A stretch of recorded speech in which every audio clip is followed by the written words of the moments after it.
Chapter 21. Listen to the Wind. Sunrise creeping across the river Arenelle found its way into the hollow not far from the riverbank where Nynaeve sat with her back against the trunk of a young oak, breathing the deep breath of sleep. Her horse slept, too, head down and legs spraddled in the manner of horses. The reins were wrapped around her wrist. As sunlight fell on the horse's eyelids, the animal opened its eyes and raised its head, jerking the reins. Nynaeve came awake with a start. For a moment she stared, wondering where she was, then stared around even more wildly when she remembered. But there were only the trees and her horse, and a carpet of old, dry leaves across the bottom of the hollow. In the deepest dimness, some of last year's Shadow's Hand mushrooms made rings on a fallen log. "The light preserve you, woman," she murmured, sagging back. "If you can't stay awake one night." She untied the reins and massaged her wrist as she stood. "You could have awakened in a Trolloc cookpot." The dead leaves rustled as she climbed to the lip of the hollow and peeped over. No more than a handful of ash trees stood between her and the river. Their fissured bark and bare branches made them seem dead. Beyond, the wide blue-green water flowed by, empty of anything. Scattered clumps of evergreens, willows, and firs dotted the far bank, and there seemed to be fewer trees altogether than on her side. If Moiraine or any of the younglings were over there, they were well hidden. Of course, there was no reason they had to have crossed or tried to cross in sight of where she was. They could be anywhere 10 miles upriver or down. If they're alive at all, after last night. Angry with herself for thinking of the possibility, she slid back down into the hollow. Not even Winter Night, or the battle before Shadar Logoth, had prepared her for last night, for that thing, Mashadar. All that frantic galloping, wondering if anyone else was still alive, wondering when she was going to come face to face with a Fade or Trollocs. She had heard Trollocs growling and shouting in the distance, and the quivering shrieks of Trolloc horns had chilled her deeper than the wind ever could, but aside from that first encounter in the ruins, she saw Trollocs only once, and that once she was outside. 10 or so of them seemed to spring out of the ground not 30 spans in front of her, bounding toward her on the instant, howling and shouting, brandishing hooked catch-poles. Yet as she pulled her horse around, they fell silent, lifting muzzles to sniff at the air. She watched, too astonished to run, as they turned their backs and vanished into the night. And that had been the most frightening of all. "They know the smell of who they want," she told her horse, standing in the hollow. "And it is not me. The Aes Sedai is right, it seems. The Shepherd of the Night swallow her up." Reaching a decision, she set out downriver, leading her horse. She moved slowly, keeping a wary watch on the forest around her. Just because the Trollocs had not wanted her last night did not mean they would let her go if she stumbled on them again. As much attention as she gave the woods, she gave even more to the ground in front of her. If the others had crossed below her during the night, she should see some signs of them, signs she might miss from horseback. She might even come on them all still on this side. If she found neither, the river would take her to Whitebridge eventually, and there was a road from Whitebridge to Camelin and all the way to Tar Valon if need be. The prospect was almost enough to daunt her. Before this, she had been no further from Emond's Field than had the boys. Taran Ferry had seemed strange to her. Baerlon would have had her staring in wonder if she had not been so set on finding Egwene and the others. But she allowed none of that to weaken her resolve. Sooner or later she would find Egwene and the boys, or find a way to make the Aes Sedai answer for whatever had happened to them. One or the other, she vowed. At intervals she found tracks, plenty of them, but usually her best efforts could not say whether those who made them had been searching or chasing or pursued. Some had been made by boots that could have belonged to humans or Trollocs, either one. Others were hoofprints like goats or oxen. Those were Trollocs for sure. But never a clear sign that she could definitely say came from any of those she sought. She'd covered perhaps 4 miles when the wind brought her a whiff of wood smoke. It came from further downriver, and not too far, she thought. She hesitated only a moment before tying her horse to a fir tree, well back from the river in a small, thick stand of evergreens that should keep the animal hidden. The smoke could mean Trollocs, but the only way to find out was to look. She tried not to think about the use Trollocs might be making of a fire. Crouching, she slipped from tree to tree, mentally cursing the skirts she had to hold up out of the way. Dresses were not made for stalking. The sound of a horse slowed her, and when she finally peered cautiously around the trunk of an ash, the warder was dismounting from his black warhorse in a small clearing on the bank. The Aes Sedai sat on a log beside a small fire, where a kettle of water was just coming to a boil. Her white mare browsed behind her among sparse weeds. Nynaeve remained where she was. "They are all gone," Lan announced grimly. "4 halfmen started south about 2 hours before dawn, as near as I can tell. They don't leave much trace behind. But the Trollocs have vanished, even the corpses, and Trollocs are not known for carrying off their dead, unless they're hungry." Moiraine tossed a handful of something into the boiling water and moved the kettle from the fire. One could always hope they had gone back into Shadar Logoth and been consumed by it, but that would be too much to wish for. The delicious odor of tea drifted to Nynaeve. "Light, don't let my stomach grumble." There was no clear sign of the boys or any of the others. The tracks are too muddled to tell anything. In her concealment, Nynaeve smiled. The warder's failure was a slight vindication of her own. "But this other is important, Moiraine," Lan went on, frowning. He waved away the Aes Sedai's offer of tea and began marching up and down in front of the fire, one hand on his sword hilt and his cloak changing colors as he turned. "I could accept Trollocs in 2 rivers, even 100 Trollocs, but this? There must have been almost 1,000 in the hunt for us yesterday." "We were very lucky that not all stayed to search Shadar Logoth. The Murdral must have doubted we would hide there, but they also feared to return to Sheol Ghul, leaving even the slightest chance uncovered. The Dark One was never a lenient master." "Don't try to evade it. You know what I'm saying. If those 1,000 were here to be sent into the 2 rivers, why were they not? There is only one answer. They were sent only after we crossed the Taran, when it was known that 1 Murdral and 100 Trollocs were no longer enough. How? How were they sent? If 1,000 Trollocs can be brought so far south from the Blight, so quickly, unseen, not to mention being taken off the same way, can 10,000 be sent into the heart of Saldeia, or Arafel, or Shinar? The borderlands could be overrun in a year." "The whole world will be overrun in 5 if we do not find those boys," Moiraine said simply. "The question worries me also, but I have no answers. The ways are closed, and there has not been an Aes Sedai powerful enough to travel since the time of madness. Unless one of the Forsaken is loose, the light send it is not so, yet or ever. There is still no one who can. In any case, I do not think all the Forsaken together could move 1,000 Trollocs.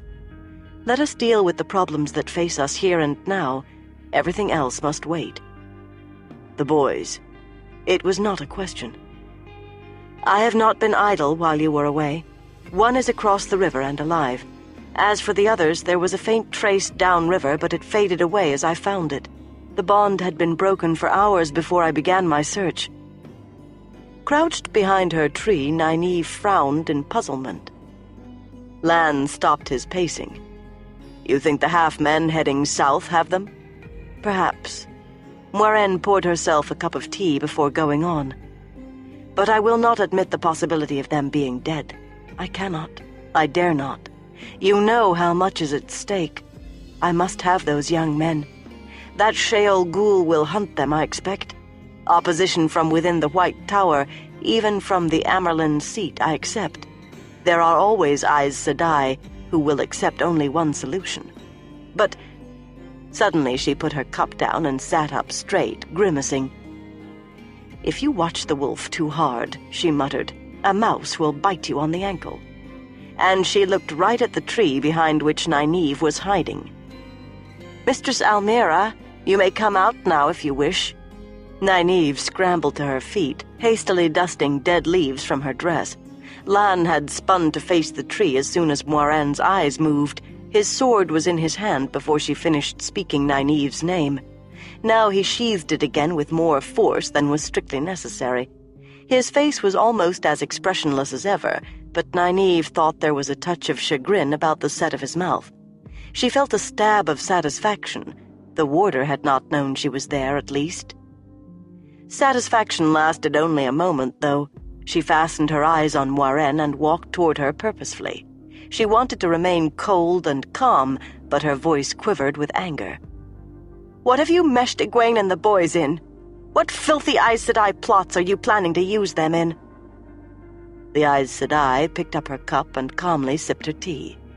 When Nynaeve was close, though, Lan put out an arm to bar her way. She tried to brush the obstruction aside and was surprised when the warder's arm moved no more than an oak branch would have. She was not frail, but his muscles were like iron. "Tea?" Moiraine offered. "No, I don't want any tea. I would not drink your tea if I was dying of thirst. You won't use any Emond's Field folk in your dirty Aes Sedai schemes." "You have very little room to talk, Wisdom." Moiraine showed more interest in her hot tea than in anything she was saying. "You can wield the one power yourself after a fashion." Nynaeve pushed at Lan's arm again. It still did not move, and she decided to ignore it. "Why don't you try claiming I am a Trolloc?" Moiraine's smile was so knowing that Nynaeve wanted to hit her. "Do you think I can stand face to face with a woman who can touch the true source and channel the one power, even if only now and then, without knowing what she is? Just as you sense the potential in Egwene. How do you think I knew you were behind that tree? If I'd not been distracted, I would have known the moment you came close. You certainly are not a Trolloc for me to feel the evil of the Dark One. So what did I sense, Nynaeve Almira, wisdom of Emond's Field and unknowing wielder of the one power?" Lan was looking down at Nynaeve in a way she did not like. Surprised and speculative it seemed to her, though nothing had changed about his face but his eyes.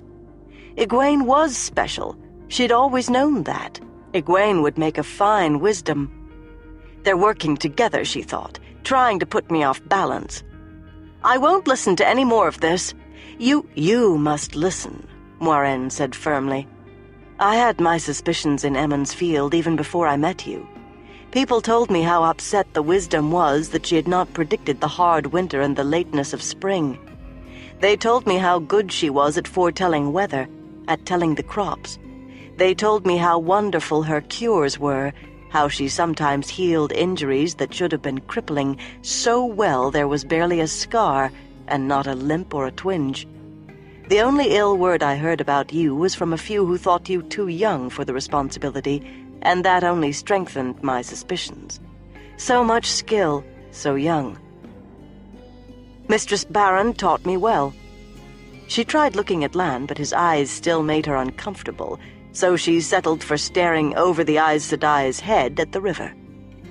"How dare the village gossip in front of an outlander?" "Who said I was too young?" she demanded. Moiraine smiled, refusing to be diverted. "Unlike most women who claim to listen to the wind, you actually can, sometimes. Oh, it has nothing to do with the wind, of course. It is of air and water. It is not something you need to be taught. It was born into you, just as it was born into Egwene. But you have learned to handle it, which she still has to learn. 2 minutes after I came face to face with you, I knew. Do you remember how I suddenly asked you if you were the wisdom? Why, do you think? There was nothing to distinguish you from any other pretty young woman getting ready for festival. Even looking for a young wisdom, I expected someone half again your age." Nynaeve remembered that meeting all too well. This woman, more self-possessed than anyone in the women's circle, in a dress more beautiful than any she had ever seen, addressing her as a child. Then Moiraine had suddenly blinked as if surprised, and out of a clear sky asked. She licked lips, gone abruptly dry. They were both looking at her, the warder's face as unreadable as a stone, the Aes Sedai's sympathetic yet intent. Nynaeve shook her head. "No! No, it's impossible. I would know. You are just trying to trick me, and it will not work." "Of course you do not know," Moiraine said soothingly. "Why should you even suspect? All of your life you have heard about listening to the wind. In any case, you would as soon announce to all of Emond's Field that you were a dark friend as admit to yourself, even in the deepest recesses of your mind, that you have anything to do with the One Power, or the dreaded Aes Sedai." Amusement flitted across Moiraine's face. "But I can tell you how it began." "I don't want to hear any more of your lies," she said, but the Aes Sedai went right on. "Perhaps as much as 8 or 10 years ago, the age varies but always comes young, there was something you wanted more than anything else in the world, something you needed, and you got it. A branch suddenly falling where you could pull yourself out of a pond instead of drowning, a friend or a pet getting well when everyone thought they would die. You felt nothing special at the time, but a week or 10 days later you had your first reaction to touching the true source. Perhaps fevers and chills that came on suddenly and put you to bed, then disappeared after only a few hours. None of the reactions, and they vary, lasts more than a few hours. Headaches and numbness and exhilaration all mixed together, and you taking foolish chances or acting giddy. A spell of dizziness when you tripped and stumbled whenever you tried to move, when you could not say a sentence without your tongue mangling half the words. There are others. Do you remember?" Nynaeve sat down hard on the ground. Her legs would not hold her up. She remembered, but she shook her head anyway. It had to be coincidence. Or else Moiraine had asked more questions in Emond's Field than she had thought. The Aes Sedai had asked a great many questions. It had to be that. Lan offered a hand, but she did not even see it. "I will go further," Moiraine said when Nynaeve kept silent. "You used the power to heal either Perrin or Egwene at some time. An affinity develops. You can sense the presence of someone you have healed. In Baerlon you came straight to the Stag and Lion, though it was not the nearest inn to any gate by which you could have entered. Of the people from Emond's Field, only Perrin and Egwene were at the inn when you arrived. Was it Perrin or Egwene, or both?" "Egwene," Nynaeve mumbled. She'd always taken it for granted that she could sometimes tell who was approaching her even when she could not see them. Not until now had she realized that it was always someone on whom her cures had worked almost miraculously well. And she had always known when the medicine would work beyond expectations, always felt the certainty when she said the crops would be especially good, or that the rains would come early or late. That was the way she thought it was supposed to be. Not all wisdoms could listen to the wind, but the best could. That was what Mistress Barron always said, just as she said Nynaeve would be one of the best. She had breakbone fever. She kept her head down and spoke to the ground. "I was still apprentice to Mistress Barron, and she set me to watch Egwene. I was young, and I didn't know the wisdom had everything well in hand. It's terrible to watch, breakbone fever. The child was soaked with sweat, groaning and twisting until I could not understand why I didn't hear her bones snapping. Mistress Barron had told me the fever would break in another day, 2 at the most, but I thought she was doing me a kindness. I thought Egwene was dying. I used to look after her sometimes when she was a toddler, when her mother was busy, and I started crying because I was going to have to watch her die. When Mistress Barron came back an hour later, the fever had broken. She was surprised, but she made over me more than Egwene. I always thought she believed I'd given the child something and was too frightened to admit it. I always thought she was trying to comfort me, to make sure I knew I hadn't hurt Egwene. A week later I fell on the floor in her sitting room, shaking and burning up by turns. She bundled me into bed, but by supper time it was gone. She dropped her head in her hands as she finished speaking. The Aes Sedai chose a good example, she thought. Light burn her. Using the power like an Aes Sedai. A filthy, dark friend Aes Sedai. "You were very lucky," Moiraine said, and Nynaeve sat erect. Lan stepped back as if what they talked about was none of his business, and busied himself with Mandarb's saddle, not even glancing at them. "Lucky? You have managed a crude control over the power, even if touching the true source still comes at random. If you had not, it would have killed you eventually, as it will, in all probability, kill Egwene if you manage to stop her from going to Tar Valon. If I learned to control it... Nynaeve swallowed hard. It was like admitting all over again that she could do what the Aes Sedai said. If I learned to control it, so can she. There is no need for her to go to Tar Valon and get mixed up in your intrigues. Moiraine shook her head slowly. Aes Sedai search for girls who can touch the true source unguided just as assiduously as we search for men who can do so. It is not a desire to increase our numbers, or at least not only that. Nor is it a fear that those women will misuse the power. The rough control of the power they may gain if the light shines on them is rarely enough to do any great damage, especially since the actual touching of the source is beyond their control without a teacher and comes only randomly. And, of course, they do not suffer the madness that drives men to evil or twisted things. We want to save their lives, the lives of those who never do manage any control at all.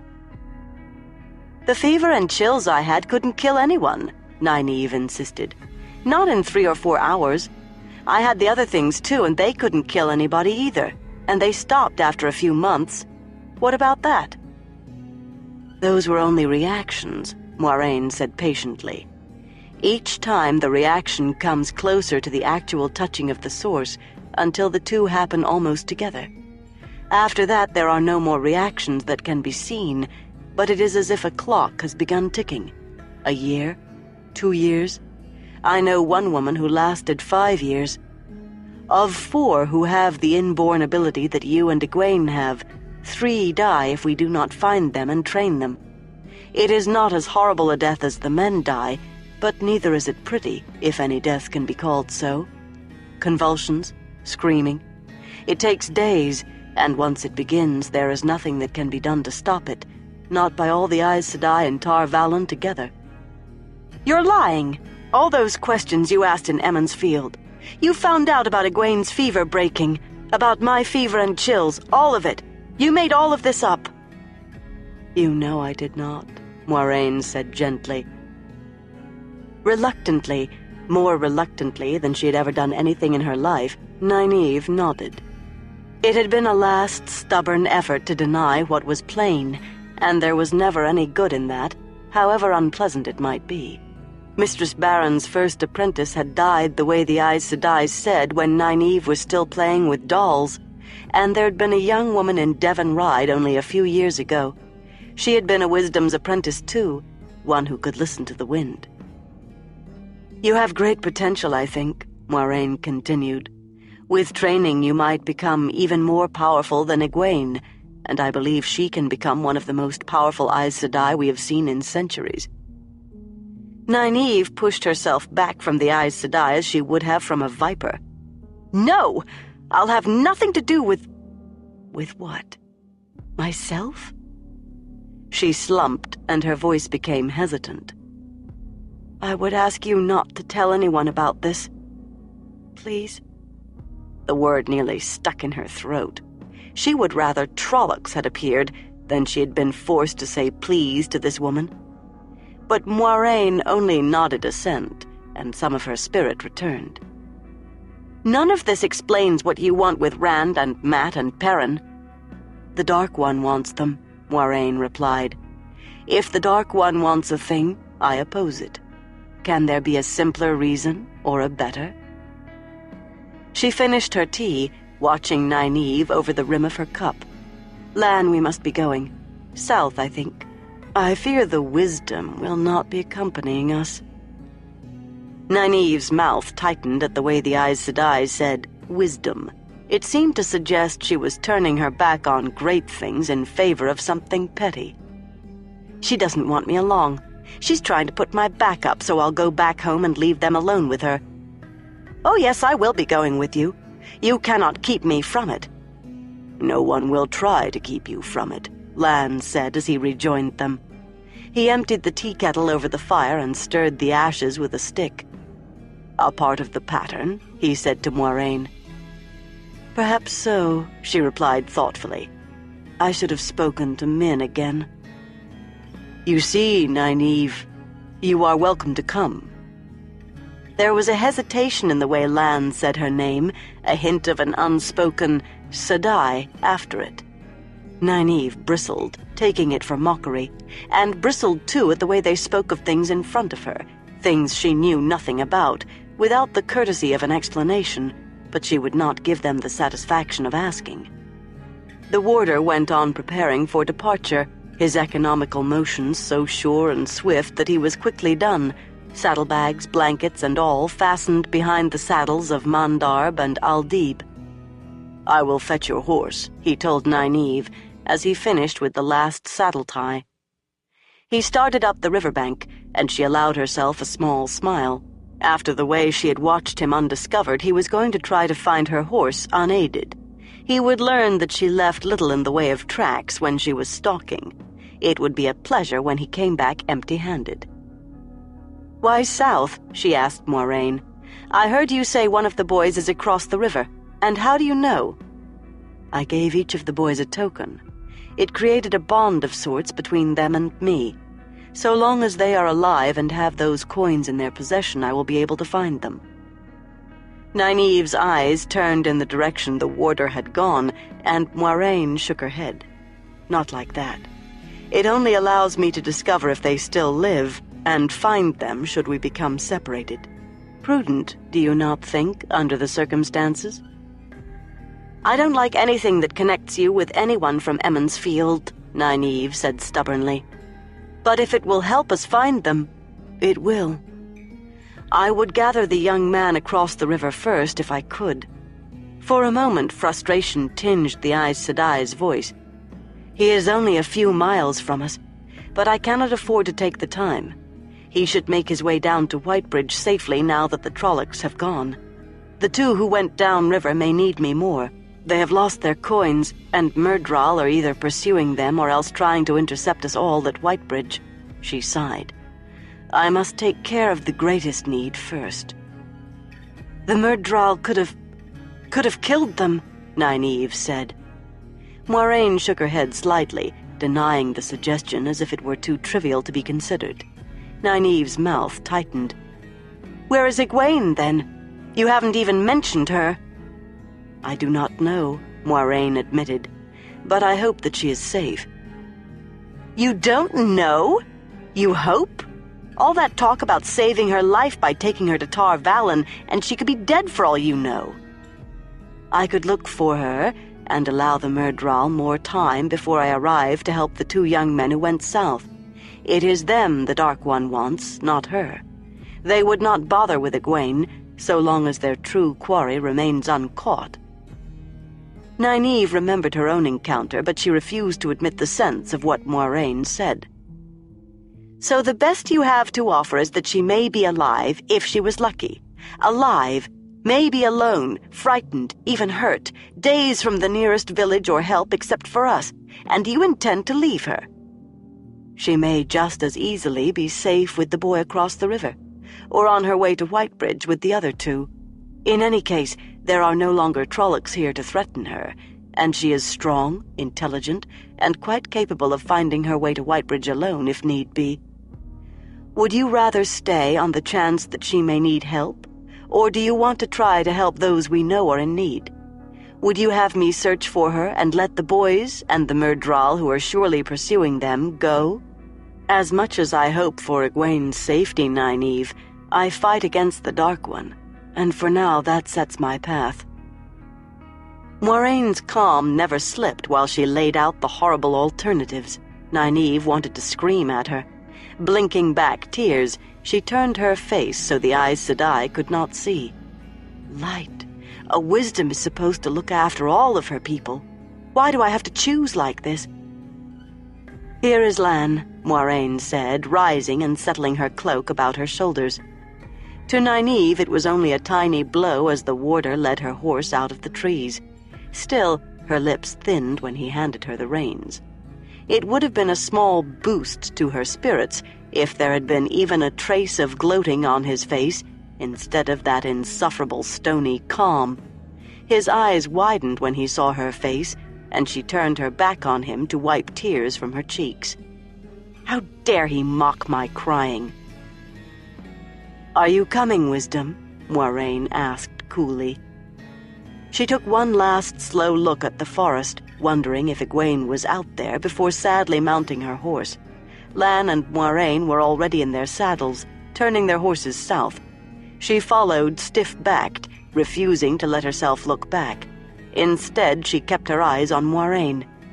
The Aes Sedai was so confident in her power and her plans, she thought, but if they did not find Egwene and the boys, all of them, alive and unharmed, not all of her power would protect her. Not all her power. "I can use it, woman. You told me so yourself. I can use it against you."